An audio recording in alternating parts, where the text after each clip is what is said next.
투명인간이라는 제목으로 하나님 말씀을 나누겠습니다. 오늘부터 이제 룻기 4장입니다. 룻기의 마지막 장이죠. 룻기의 마지막 장은 룻기의 첫 장과 굉장히 대비되어 있습니다. 룻기는 죽음으로 시작됐다가 생명으로 마치고, 이제 어둠으로 시작됐다가 그리고 빛으로 끝나죠. 그리고 텅 빔으로 시작했다가 충만으로 마무리를 하게 됩니다. 하나님의 섭리가 이와 같다는 것을 보여주고 있는 것이죠. 세상은 우리에게 이보다 더 좋을 수 없다라고 말하지만 그거 틀린 말입니다. 이보다 더 좋을 수 있습니다. 할렐루야. 왜냐하면 그것이 하나님의 섭리이기 때문입니다. 여러분, 우리의 인생에서 가장 좋은 때가 언젠가요? 육체의 생명이 끝나고 더 이상 고통도 없고 눈물도 없고 아픔도 없는 천국에서 주님과 교제하며 사는 것이 가장 좋은 때 아니겠습니까? 그러므로 성도의 삶은 마지막이 가장 좋은 때인 것이죠. 그리고 지금의 어두움과 고통도 하나님의 섭리 가운데 광명과 충만으로 채워질 것을 저와 여러분이 온전히 믿으실 수 있기를 주님의 이름으로 간절히 축원드립니다. 충만이 임하면 텅 빔은 존재할 수 없는 것이고요. 빛이 임하면 어두움은 사라지게 되는 것이죠. 자, 그러면 광명과 충만으로 나아가는 룻기 4장에 어떤 이야기가 담겨 있는지 화면을 보시면서 본문 1절 앞부분을 같이 읽겠습니다. 시작.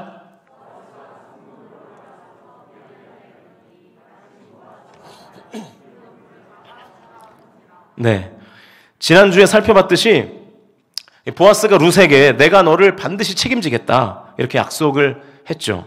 그래서 바로 보아스가 룻을 책임지기 위한 과정, 그 프로세스를 이제 밟아 나아가고 있습니다. 그 일을 시작하는데 마침 보아스가 말하던 그 먼저 기업을 물을 자가 보아스 앞에 지나가는 거예요. 여러분이 마침이라는 단어를 룻기 앞부분에서 보신 적 있으시죠? 어떤 장면에서 봤나요? 룻과 보아스가 우연과 마침이라는 하나님의 섭리 가운데 만나게 되지 않습니까? 그런데 이 1절에서 보아스가 룻을 책임지기 위한 과정을 밟을 때 또 이 마침, 히브리어로 말하면 힌내라는 똑같은 단어가 쓰이고 있습니다. 역시 그러면 누가 일하신 걸까요? 그렇죠. 하나님이 일하신 것이죠. 여러분, 제가 목소리가 저음이라고 해서 여러분까지 다운되실 필요는 없습니다. 네. 그런데 여러분, 이 보아스가 룻과 약속을 하고 그 얼마만큼 뒤에 이 기업을 무르기 위한 과정을 밟은 것 같습니까? 당일이에요, 그날. 왜 당일인지 볼까요? 3장 14절 같이 한번 읽어보죠. 시작. 룻이 새벽까지 그의 발치에 누웠다가 사람이 서로 알아보기 어려울 때에 일어났으니 보아스가 말하기를 여인이 타작마당에 들어온 것을 사람이 알지 못하여야 할 것이라 하였습니다. 타작마당에서 룻과 보아스가 대화를 나눈 시점이 새벽이었습니다. 새벽. 아직 서로를 알아보기 어려운 때니까 해 뜨기 전이었겠죠. 계속해서 18절 말씀 읽겠습니다. 시작. 이에 시어머니가 이르되 내 딸아 이 사건이 어떻게 될지 알기까지 앉아있으라. 그 사람이 오늘 이 일을 성취하기 전에는 쉬지 아니하리라 하니라. 새벽에 룻과 보아스가 헤어지고 룻이 나오미에게 있었던 일들을 다 이제 보고하잖아요. 그때 나오미가 뭐라고 말하냐면 그 사람이 오늘 이 일을 성취하기 전에는 쉬지 않을 것이다 이렇게 말합니다. 그러니까 4장 1절의 시점은 보아스가 룻에게 책임지겠다고 약속한 그날이에요. 그 당일이에요. 보아스는 룻과 헤어지고 바로 기업물을 절차를 지금 밟고 있는 것이죠. 그랬더니 어떤 일이 벌어졌냐면 마침 보아스가 먼저 기업물을 자를 만나게 된 겁니다. 하나님 만나게 하신 거죠. 보아스는 기업물을 자가 되는 과정을 잘 밟았습니다.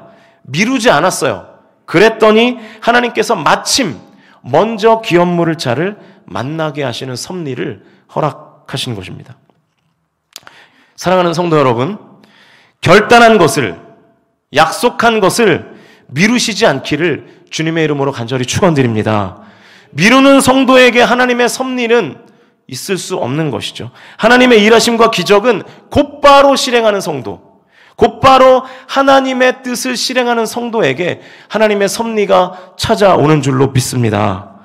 혹시 지금까지 하나님과 약속한 것들, 또 하나님 앞에서 결단한 것들을 미루고 계시지는 않았습니까? 하나님이 나에게 주신 음성을 애써 외면하고 모른 척하며 그렇게 살아가고 계시지는 않습니까?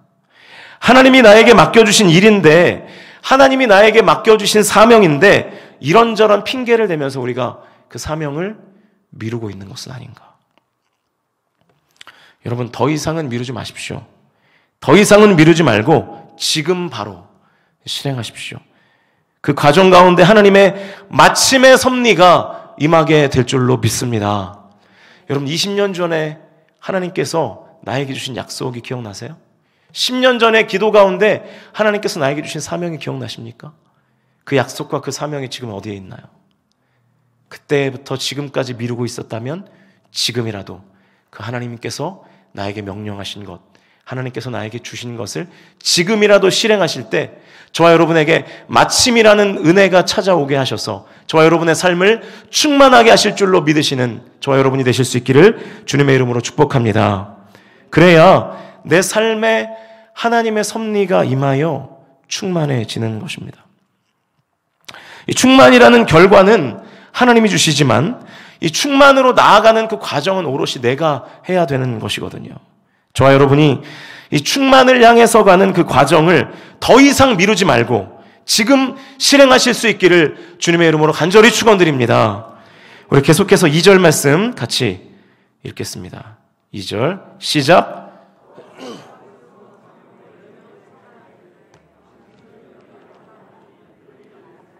자, 보아스가 마침 자신보다 먼저 기업 물을 자격 있는 친족을 만나서 이제 그와 함께 이 베들레헴 성읍들의 장로님들을 10명을 이제 청해서 자리를 만듭니다. 이게 무슨 얘기냐면 보아스가 룻과의 일을 지금 공식적으로 처리하는 과정인 거예요.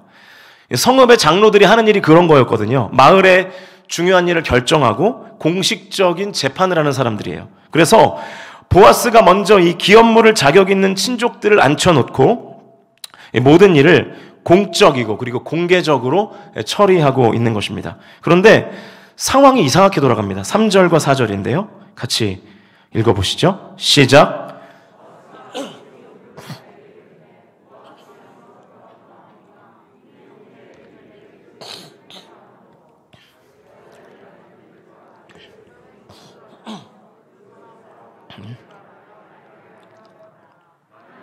물으려면 물으려니와 만일 내가 물으지 아니하려거든 내게 고하여 알게 하라.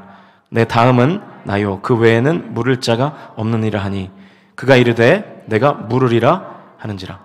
보아스보다 가까운 친족이 내가 기업을 물으겠다고 지금 하고 있는 거예요. 여러분, 만약 이 자리에 나오미와 룻이 있었다면 아마도 기절초풍을 했을 겁니다. 무모함과 수치를 무릅쓰고 여자 쪽에서 먼저 청혼 멘트를 준비하면서까지 해서 청혼을 했는데 이렇게 되면 엄한 사람이 지금 룻의 남편이 되는 거잖아요. 룻이 만약에 이 말을 직접 들었다면 청천벽력이었을 거라고요. 여러분, 남의 일이라고 뭐 전혀 감동이 없으신데, 네. 생각해 보세요.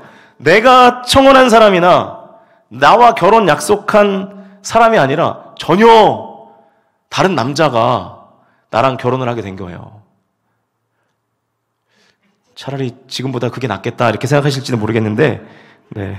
그래도 그건 아니잖아요. 그죠? 네. 저는 이런 비슷한 케이스의 경험이 있습니다. 우리 교회는 아니고요. 우리 교회여도 우리 교회가 아니라고 해야 되겠죠? 네, 진짜 우리 교회는 아닌데. 이제 목회자들은 성도님들께 동역을 많이 이제 부탁을 드리잖아요. 교회 일을 뭐 목회자들만 할 수가 없으니까. 그러면 보통 이제 그 일을 제일 잘하는 사람에게 부탁을 하고 싶잖아요. 그런데 또 교회라는 곳이 또 나름의 질서와 어떤 이게 위계가 있기 때문에 또 항상 그 일을 제일 잘하는 사람에게만 부탁할 수는 없는 거죠. 제가 예전에 이제 고등부를 담당했을 때 일이었는데 학생으로 구성된 찬양팀을 이제 꾸리려고 해서 이제 뭐 드럼도 구하고 기타도 구하고 뭐 건반 이렇게 다 구했어요. 싱어도 구하고. 근데 찬양 인도자가 없는 거예요. 다들 부담스럽다고 찬양 인도를 못 하겠다는 거예요. 뭐 시키면 교회 안 나올 거라고 막 저를 협박을 해요. 네. 성도들은 무기가 그거죠. 그냥 교회 안 나갈 거야 그러면은. 네. 그 제가 할 수 없이 또 교회 안 나오면 안 되니까, 예. 고등부 임원 중에 이제 한 명을 시켜야 되겠다. 마음 먹고 있는데, 그나마 그 임원 중에 이제 총무가 조금 노래를 하는 친구였거든요. 그런데 또 총무부터 물어볼 수는 없잖아요. 그래서 회장한테 예의상 네가 좀 해보려고 했더니 얘가 덥석하겠다는 거예요. 근데 얘는 돼지 멱다는 소리였거든요. 진짜로. 네. 그럼 하겠다는 걸 어떡합니까? 시켰죠.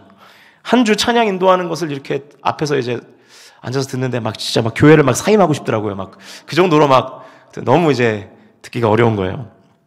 다행히도 이 회장 친구가 그 다음 주에 자기 더 이상은 못하겠다고 그러는 거예요. 그때 막 고등부 전체가 막 그냥 부흥이 일어나고 막 복음도 그런 복음이 없었습니다. 난리도 아니었는데 다들 막 하나님 살아계신다 그러고 막 그랬거든요. 여러분, 내가 원했던 찬양 인도자만 바뀌어도 막 이게 안 되는 거예요. 근데 하물며 남편이 바뀐다고 생각해 보세요. 이제 좀 감동이 되시나요, 이제? 네. 인생이 걸린 거죠. 마른 하늘의 날벼락입니다.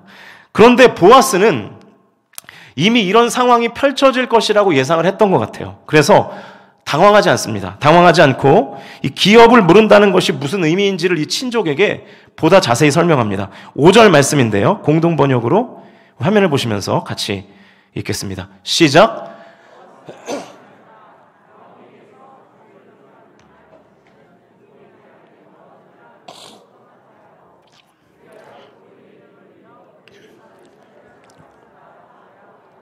자, 이 보아스의 설명이 뭔지 아시겠죠?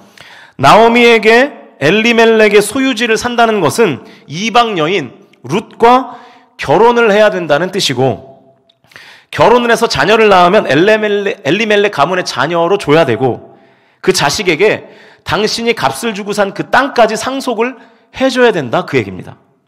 핵심은 당신은 이 기업을 물었는데 돈을 많이 써야 되고, 나중에는 그 룻의 자녀에게 그 땅을 다시 돌려줘야 된다라는 것이 핵심이에요. 이 보아스의 설명을 다 듣고 이 친족이 이렇게 대답합니다. 6절인데요. 같이 읽어보겠습니다. 시작. 그 기업 물을 자가 이르되 나는 내 기업에 손해가 있을까 하여 나를 위하여 물으지 못하노니 내가 물을 것을 내가 물으라. 나는 물으지 못하겠노라 하는지라. 뭐라 그래요?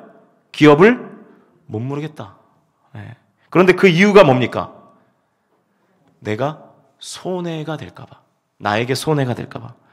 자기 재산에 손해가 생길 것 같아서 기업 무르기를 지금 포기한 것입니다.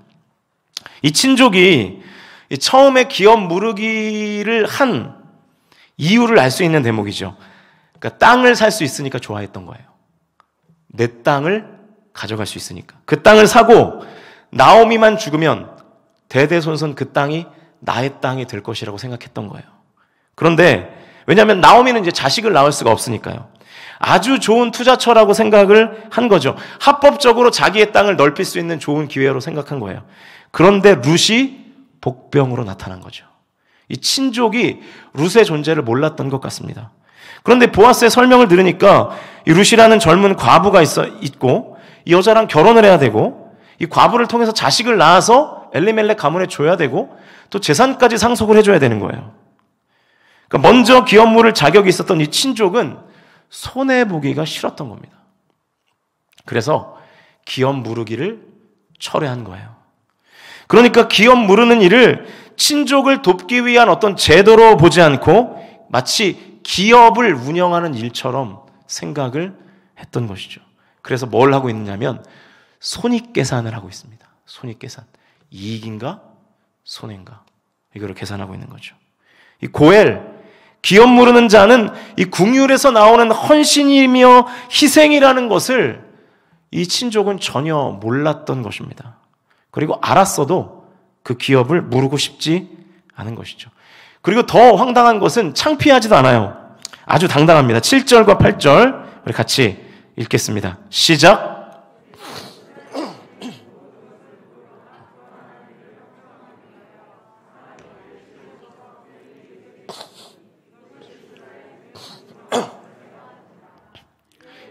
기업 물을 자가 보아스에게 이르되 내가 너를 위하여 사라 하고 그의 신을 벗는지라. 당시에는 이제 기업 무르기를 철회하고 다른 사람에게 양도할 때 그 결정을 확정하기 위해서 신발을 벗어서 그 사람에게 주는 일종의 의식 같은 게 있었어요. 세레모니 같은 게. 사실 공개적인 자리에서 이렇게 하는 것은 당시의 사회에서는 굉장히 창피한 일이었거든요. 이 고엘이라는 제도가 의무는 아니었지만 일정 부분 어떤 책임을 갖고 있는 일이었기 때문에 그 책임을 회피하는 거잖아요. 그러나 이 친족은 창피함이 없었어요. 10명의 장로들이 있고 수많은 동네 사람들이 있는 자리에서 얼른 신을 벗습니다. 왜냐? 손해보기 싫어서요. 창피함은 잠깐이지만 손해는 잠깐이 아니라고 생각을 했던 것 같아요. 여러분, 근데 사실 이 오늘 본문에 나오는 친족과 같은 이런 캐릭터의 사람이 사실은 우리가 추구하는 인간상 아닙니까? 손익계산이 빠른 사람, 똑똑한 사람, 머리 좋은 사람. 솔직히 그렇죠. 생각해 보세요. 내 남편이 어디 가서 맨날 손해만 보고 오면 기분이 좋겠어요? 안 좋겠어요? 안 좋죠. 맨날 당하고 오면 안 그래도 미워 죽겠는데 나가서 손해까지 보고 오면 얼마나 싫겠습니까? 내 자식이 어디 가서 손해보고 당하는 꼴을 볼 수 있나요? 없나요? 못 보죠. 그 꼴을 어떻게 봅니까? 저도 못 보겠더라고요. 지난 월요일에 제가 이제 가족들하고 간절곶에 커피를 마시러 갔어요. 여기 바닷가에. 제가 거기 가서 바닷바람을 좀 많이 쐬서 지금 그런 것 같은데, 네. 요즘 간절곶에서 제일 핫한 카페가 그릿비라는 카페입니다. 그릿비. 시간 되면 한번 가보십시오. 제가 무슨 얘기를 하고 있지?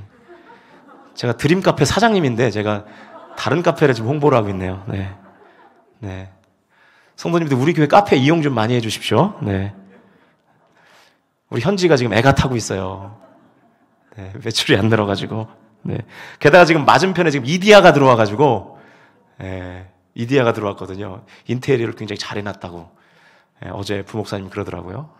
그래서 지금 현지가 아주 노심초사 걱정하고 있습니다. 그래서 성도님들, 일단 예배 끝나고 가서 좀 많이 좀 팔아주십시오. 할렐루야. 네. 아무튼 제가 카페에 갔는데, 그 카페에 이제 모래 놀이장이 있어요, 이렇게. 그래서 이한이가 거기서 모래놀이 하는 걸 좋아해요. 그래서 이제 이한이가 이제 모래놀이 세트가 있거든요. 그걸 들고 가서 거기서 모래놀이를 하고 있는데 이한이는 5살이고 그 옆에 6살짜리 형아가 와서 이한이는 이제 잘 갖춰진 모래놀이 세트를 가지고 놀고 있고 그 친구는 무슨 거적대기 같은 거 2개 이제 들고 와가지고 같이 놀자고 이제 이한이한테 그러는 거예요. 그러면서 이제 이한이 그 모래놀이 세트를 막 가지고 막 혼자 가서 막 파고 막 숨기고 막 놀아요. 근데 이놈이 뭐라고 말도 못하고 같이 놀지도 못하고 막 숨겨도 뭐라고 하지도 못하고 막 그냥 가만히 멀뚱멀뚱 이렇게 보고 자기 혼자 이렇게 놀고 있는 거예요. 제가 그 모습을 보고 얼마나 딱하든지. 제가 속으로 그렇게 생각했어요. 아, 제가 엄마를 닮았구나.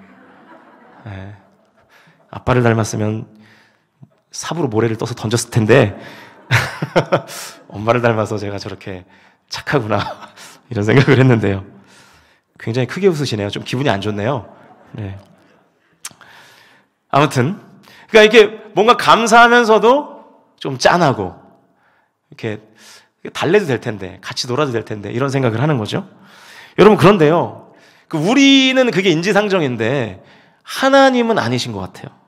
오늘 본문에서 이 손익계산이 빠른 이 똑똑한 친족에 대한 평가를 하나님이 아주 심플한 한 단어로 하시는데 1절을 다시 한번 보시죠. 1절 같이 한번 읽겠습니다. 시작.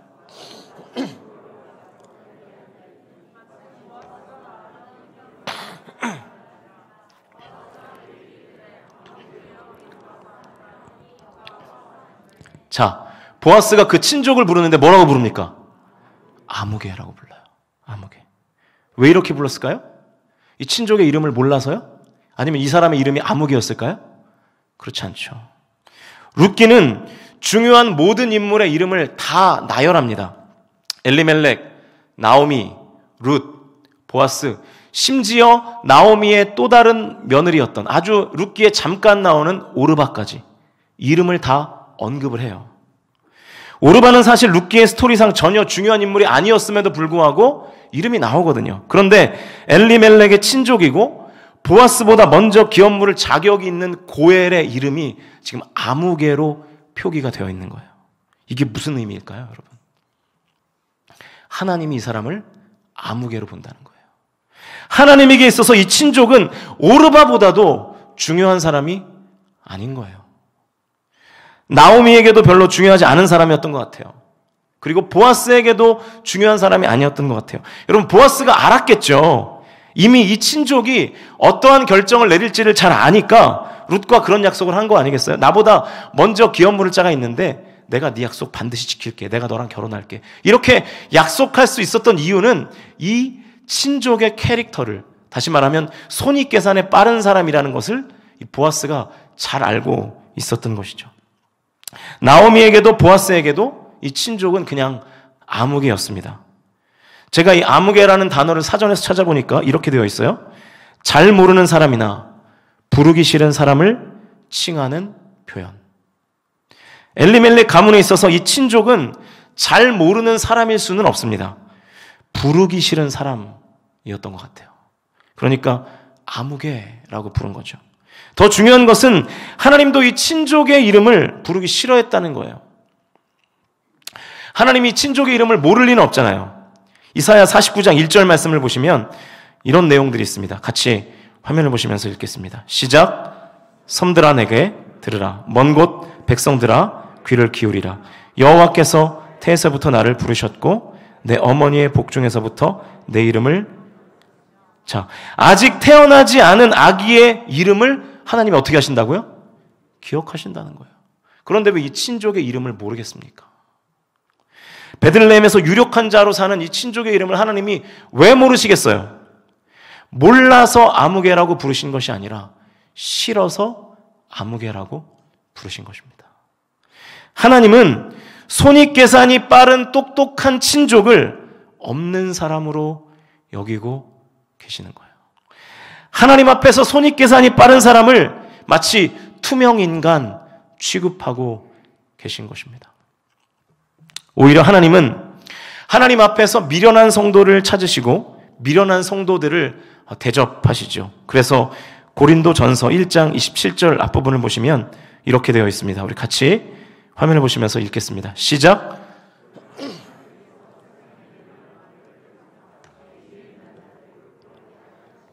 자, 하나님은 미련하고 바보 같아 보이지만 하나님께 선택받은 것을 기뻐하는 성도들을 통해서 일하시고요. 그 일에 함께 동역하는 자들에게 은혜와 복을 부어주신다는 것을 저와 여러분이 진정으로 믿으실 수 있기를 주님의 이름으로 간절히 축원드립니다. 여러분, 똑똑함이 세상에서는 통할지 몰라도 하나님 나라에서는 통하지 않습니다. 신앙생활하면서 똑똑한 머리로 계산하는 성도들은 하나님 나라에 합당하지 않습니다. 하나님은 그런 성도들을 향해서 아무개요. 내가 너 잘 모른다. 나는 네가 싫다. 하나님 앞에서 존재감이 없는 성도가 되는 것이죠. 하나님과 손익계산을 하면 누가 손해일까요? 내가 이익을 보려고 하나님과 손익계산을 하면 할수록 오히려 나만 손해인 거예요. 제가 표를 하나, 방정식을 하나 준비했는데 무한대이신 하나님과 함께하면 나한테 손해일 것 같아서 하나님에게서 나를 뺐어요. 그러면 무한대이신 하나님은 나를 빼도 그냥 무한대이신 하나님이에요. 무한대시니까. 무한대이신 하나님은 여전히 무한대라고요. 내가 더해지든 빼든 상관이 없어요. 하나님이 손해보는 게 아니죠.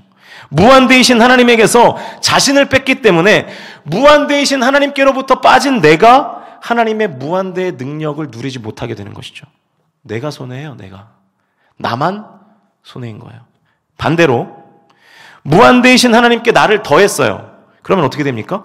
무한대이신 하나님께 내가 더해져서 내가 무한대이신 하나님의 능력을 누리게 될 줄로 믿습니다. 내게 이득이죠. 이건 뭐 수학이 아니라 산수 아니겠습니까? 그러니까 손익계산을 하면서 어떤 때는 끼고 어떤 때는 빠지면 빠질수록 나만 손해라는 거예요. 반대로 손익계산하지 않고 손해를 볼 것 같아도 무조건 하나님께 더해지면 무한대이신 하나님의 능력을 힘입어서 무한대의 능력으로 살게 될 줄로 믿으시는 저와 여러분이 되실 수 있기를 주님의 이름으로 간절히 축원드립니다. 결국 손익계산으로 기업 무르기를 철회한 이 친족은 하나님의 족보에서 없는 사람이 됩니다. 하나님의 족보에서 지워져 버려요. 하나님께 투명 인간이 된 거예요. 그러나 보아스는 예수 그리스도의 조상이 되는 영광스러운 은혜를 누리게 되었습니다. 할렐루야. 여러분, 하나님과 손익계산해서 손해보는 일이 없기를 바랍니다. 하나님과 손익계산하지 않고 때로는 헌신을 해야 하더라도, 때로는 희생을 해야 하더라도 바보처럼 무조건 주님께 더해지면 무한대이신 하나님의 능력이 저와 여러분의 삶에 임하게 될 줄로 믿습니다. 그 믿음을 가지시는 저와 여러분이 되시기를 주님의 이름으로 간절히 축원드립니다. 이제 말씀을 정리하겠습니다. 우리 다 같이 본문 9절과 10절을 화면을 보시면서 같이 읽겠습니다. 9절, 10절 읽습니다. 시작.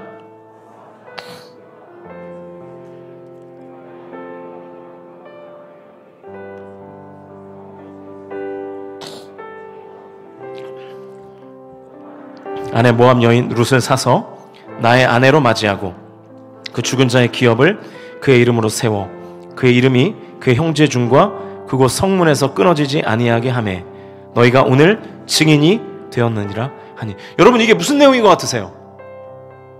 지금 보아스가 장로들 앞에서 그리고 동네 사람들 앞에서 바보 선언을 하고 있는 거예요. 보아스는 손익계산을 하지 않는 바보였습니다. 룻기 2장에서도 룻에게 다 퍼주잖아요. 바보처럼 고엘의 사명을 다 감당하고 있는 거예요. 하나님 앞에서 지금 나는 바보입니다 라고 지금 선언하고 있는 것입니다. 보아스는 예수 그리스도의 예표죠. 지금이 사순절 기간인데 예수님이 만약에 똑똑하게 손익계산하셨다면 저와 여러분을 위해서 십자가 안 지셨을 겁니다. 뭐하러 지시나요? 하나님이 뭐가 아쉬운 것이 계셔서 우리를 위해서 십자가에 달려 돌아가시겠습니까? 하나님이 손익계산하셨다면 아들을 그렇게 우리에게 주시지 않았을 거라고요. 하나님이 뭐가 아쉬워서 밤낮 배신하고 밤낮 죄짓고 밤낮 하나님을 떠나는 우리를 위해서 아들을 주시겠습니까? 그렇게 구원해줘봐야 또 죄짓고 또 배신하고 또 자기 잘난 맛에 하나님 떠나 사는 우리들을 향해서 하나님이 뭐하러 그런 일을 하시겠어요? 그런데 여러분, 하나님은 바보시거든요. 너무너무 바보시거든요. 바보처럼 우리를 사랑하시기만 하는 거예요. 그 바보 같은 사랑 때문에 내가 구원받게 된 줄로 믿습니다. 그 바보 같은 사랑 때문에 영생을 선물로 받게 된 줄로 믿습니다. 그 바보 같은 사랑 때문에 내가 하나님의 자녀가 된 줄로 믿습니다. 여러분, 우리도 좀 하나님을 바보같이 사랑할 수는 없을까요? 이것저것 이렇게 따지지 말고. 이 소명이라는 베스트셀러를 쓴 오스 기니스라는 작가가 이런 말을 했다 그래요. 그리스도를 따르는 모든 자는 그리스도를 위한 바보가 되도록 부름받았다. 그리스도를 따르는 모든 자는 그리스도를 위한 바보가 되도록 부름받았다. 여러분, 우리는 하나님과 손익계산하기 위해서 부르심을 받은 게 아닙니다. 하나님 앞에서 똑똑한 사람이 되라고 우리를 하나님께서 구원해 주신 게 아니에요. 무슨 일이 있든지 이익이 되던 손해를 볼 것 같던 하나님만 그저 바라보는 바보가 되라고 우리를 부르신 거예요. 제가 우리 교육자들과 아침에 조회할 때 가끔 제가 약간 정신교육을 하듯이 말하는 이야기가 있어요. 우리가 지금 2022년도라는 시간에 울산 성광교회 담임 목사로, 부목사로, 전도사로 사역을 하고 있는데 아무런 희생도 하지 않고 아무런 헌신도 하지 않아서 울산 성광교회 역사에서 없는 사람 되지 말자. 지우고 싶은 사람 되지 말자. 제가 그 얘기를 교육자들에게 주기적으로 합니다. 오늘 본문으로 말하면 아무개 되지 말자는 거죠. 성광교회 역사에서 투명인간 되지 말자. 김승민, 김성민, 박용식, 이상천, 이 이름이 하나님이 기억하시는 이름이 되고 성도들이 기억할 수 있는 이름이 되자 그렇게 되도록 열심히 하자. 제가 이렇게 교육자들에게 항상 이렇게 교육을 합니다. 저는 우리 울산 성광교회가 하나님께 암흑의 교회가 되지 않기를 주님의 이름으로 간절히 부탁드립니다. 우리 울산 성광교회가 투명교회가 되지 않기를 진심으로 소망합니다. 2022년도 3월 27일에 이 2부 예배 시간에 함께 예배하는 우리 모두가 하나님께 투명인간, 투명 성도는 되지 않기를 주님의 이름으로 간절히 축복합니다.